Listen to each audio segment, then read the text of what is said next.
Hi, folks, and welcome back to the Star Wars Library, where Star Wars is in print. And today we're going to be wrapping up our coverage of 1994 and going into 1995, which with the next comic book series by Tom Veitch and Cam Kennedy, and that's Dark Empire 2. So, this is obviously the sequel to Dark Empire 1. It was a six-issue limited series from Dark Horse Comics. I do have some of the single issues here. This is issue number 1. Sorry, there's a little bit of a glare there. Issue 2. Then, I don't have issues 3 or 4 in singles, but I do have issue 5. And last but not least, issue 6. For whatever reason, my local comic book shop at the time only had the singles, and I had the trade, so I have them all in here. But it's cool to have singles. I mean, I've always have thought that having single issues of of any series is cool, just because there's a lot of cool. I mean, it's history in a way. There's a lot of cool ads in here from like the 90s and whatnot when this first came out. It's just kind of a nice time capsule. But I mean, when it comes to whether it be Star Wars comics or Marvel comics or DC comics or Image or Dark Horse or whatever, ultimately, I guess at the end of the day, if I had the option to get the trade version, absolutely I would jump on that, just because it's so much easier to pull this off of a bookshelf and just read a whole series or a whole story arc rather than, unbagging and trying to do all this and that. So it's just easier. But I'm getting off track. Sorry, that was a rant. So let's go ahead and let's talk about Dark Empire 2. So, Luke has a new best friend or a new ally, and that is Cam Solazar. Luke has basically at this point said, hey, and it was really established at the end of Dark Empire 1, but in this one, it's taking that further. He's basically said, look, the Jedi need to come back. Like, I can't keep dragging my feet on it. And it's kind of a cool Luke character arc if you actually think about it. It's really cool to see him, if you've read in chronological order, seeing kind of his hesitation up until the Thrawn trilogy. Obi-Wan tells him he's the first of the new Jedi, and now he's overcome the dark side, like fully overcome the dark side in Dark Empire 1. He kind of did in episode 6, but obviously Dark Empire 1 was the culmination of all that.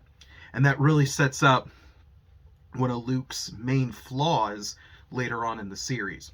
But anyways, he and Cam, who is this old school Jedi, he's also going to be one of a new recruit kind of thing for him. They're looking for Jedi artifacts and even some Sith artifacts, and it's revealed that Palpatine has gotten more clones. Yep, we're not done yet. We're still doing this clone thing. So Palpatine's right hand is named Cedrus, and he makes a deal with the Balmorians, and they basically... The deal is this. Basically, Palpatine's empire, the Imperial Remnant, will leave Balmoria alone in exchange for these X-1 combat droids. That is the deal here. And so Palpatine tells Cedrus that, look, you need to catch Luke Skywalker and basically bring him to me. I want revenge because Luke and Leia... not as, I guess, but Luke did defeat Palpatine actually in hand-to-hand combat. But yeah, so he's pissed at Luke, and he's like, you need to bring him to me. I want my revenge. We're going to take him out. And so Cedrus has assistance from 7 dark side adepts. They're dark Jedi. They're kind of, I thought of Emperor's Hands. They're not, but that's kind of what I think of. Or just kind of dark acolytes. Kind of like an Asajj Ventress kind of thing from the Clone Wars. So Luke and Cam discover the Yasana on Ossus and meet an ancient Jedi Master named Odd, or Ood. I don't know how you pronounce his name. Anyways, so Luke and Cam will eventually return to the New Republic capital with new Jedi recruits, Rayr, and this Jedi, and the Jedi Yasana, and they are brother and sisters. Or brother and sister, pardon me. So, anyways, that's what they're up to. So let's jump over to Han and Leia and the gang. So Han, Leia, and Chewie are enlisting Impato Jayo's brand. It's very weird to say. Basically, Impato Geo's brand, I don't know. It's a weird looking Jedi. He's like this spear, and he floats and he levitates. It's a weird concept. I remember when I first read it. I'm seeing if I can find an image here to share. It's a there he is.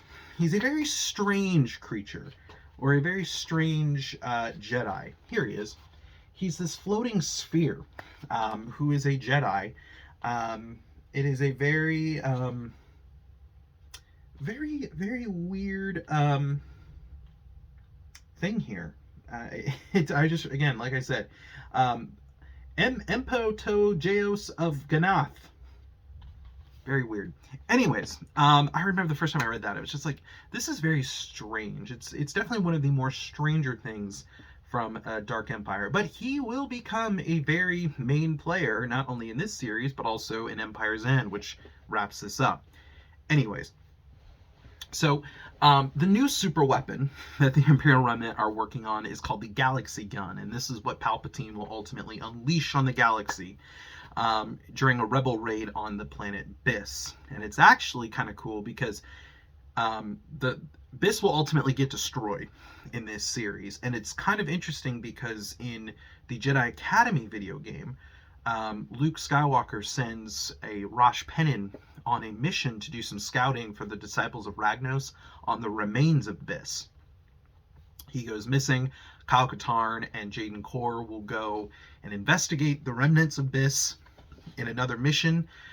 So it's kind of cool. You get to see a little bit of a some stuff there. That whole video game has Dark Empire stuff in it too, which is pretty cool. And it'll also be referenced in some of that will also be referenced in Junior Jedi Knights. Just more not contradictions, continuity things that are just so cool to see. So cool thing there.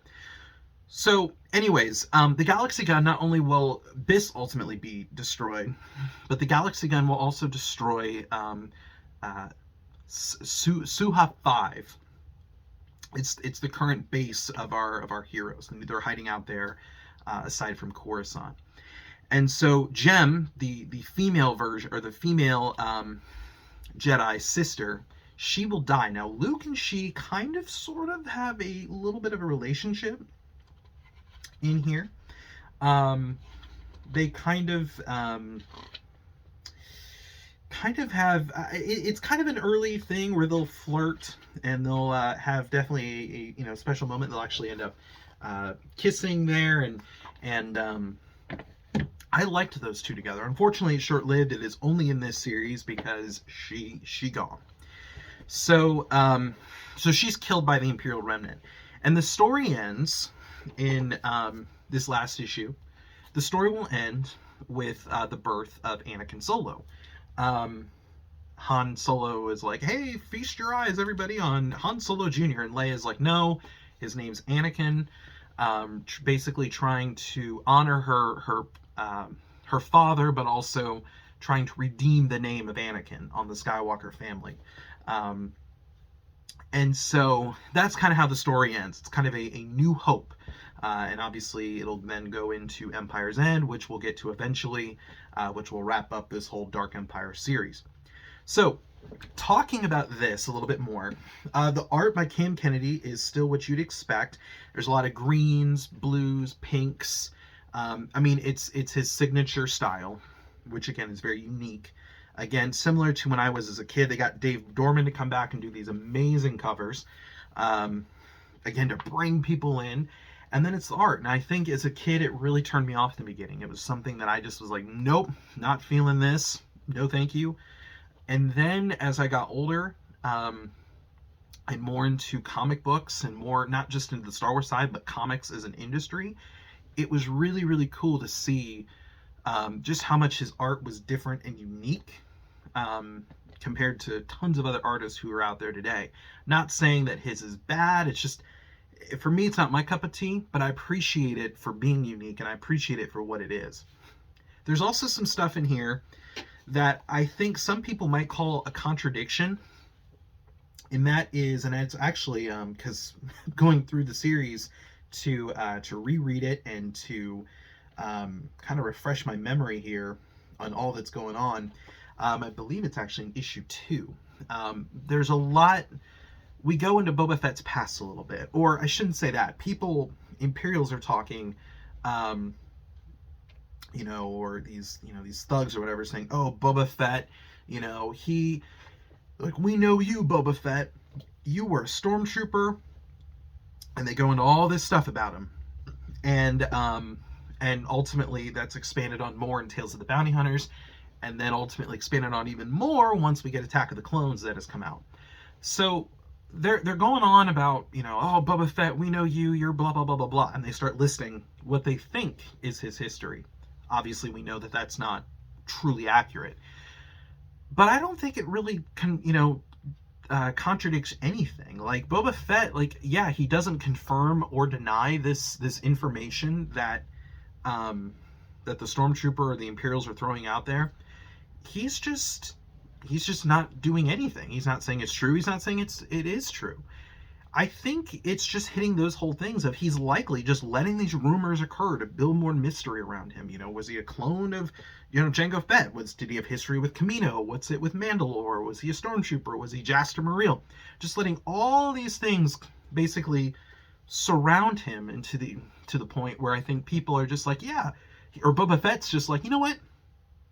I'm just letting people think what they want about me, and it kind of shrouds my past in mystery. It does not contradict any other EU. This is what they're stating to Boba Fett, and Boba Fett's just like, yep, sure, whatever. That's it. There really is no contradiction. Now, is what they're saying contradictory to the EU? Absolutely. But if you actually read it and actually see Fett's response, which is really nothing, it doesn't really contradict the EU. So therefore, I don't see this as a contradiction. But that's just me. So overall, Dark Empire 2, is this an essential read? Definitely not as good as Dark Empire 1, but do I think it's essential? I think so. I really do. It continues from Dark Empire 1. Obviously, it's the middle chapter. Empire's End will finish this out. But it does introduce a lot of mainstays in this. It'll obviously introduce some of some future Jedi and going into Luke's New Order, in particular Cam Solazar. Obviously the big one here being Anakin Solo, who will be a major player later on in Junior Jedi Knights, but especially New Jedi Order. So I think that this is definitely a key thing for those aspects. Now, it's also nice too if you're a fan of video games and you want to do Jedi Academy. This will also kind of help explain some things that are, why are they the way that they are there. But I like I said, I think that this is definitely an essential read. Not as good as Dark Empire 1, but better than Empire's End. And it's good. I like it. It's just, for me, Dark Empire 1 is just a superior thing. But again, that's just personal preference. Some people might like this one better, and that's totally fine. But anyways, folks, that is all the time I have for today, and I will see you next time with another episode of the Star Wars Library.